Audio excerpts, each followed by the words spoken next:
40 টাকা কিনা 30 টাকা কিনা 10 টাকা আবার ভিডিও করে দেখো ভাই এটি ফেসবুকে ছাইরো না ফেসবুকে ছাড়বা কোনটি আমি ভাই, 10 টাকা দাও। কথা কমু নাচমু আর ভাই ফেসবুকে ছাড়বা। 10 টাকা দাও ভাই ইমানে ভাই। বলা আমি তো তোমরা ভাই যা করু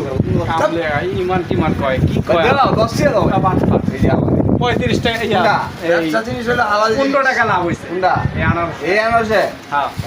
মানে 50 টাকা নিচে 1 কেজি দিন নাকি কয় টাকা 50 টাকা 1 কেজি কোন দাম দিয়ে চোখ দুইটা গেল নষ্ট হয়ে যাবে গেল তোমার বিচার দাও না কইলাম 50 টাকা অভিযোগ দিয়ে কয়টা দিন পরে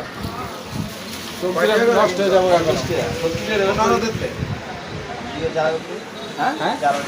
যাত্রা বাড়ি হিসেবে আলাদা যাত্রা কমানো যায় যাত্রা 30 টাকা বাজে তাহলে আর কিছু কইলাম না যাত্রাবাড়ি কারণ বাজারের দিকে কইতো শ্যামবাজারের কথা কইতো ঠিক আছে যাত্রা বাড়ি দাম কম বাজারের কথা কইতো তাহলে আমি চিলা লাইতাম কিন্তু এই যে চারা দাম বেশি সবজি 80 টাকা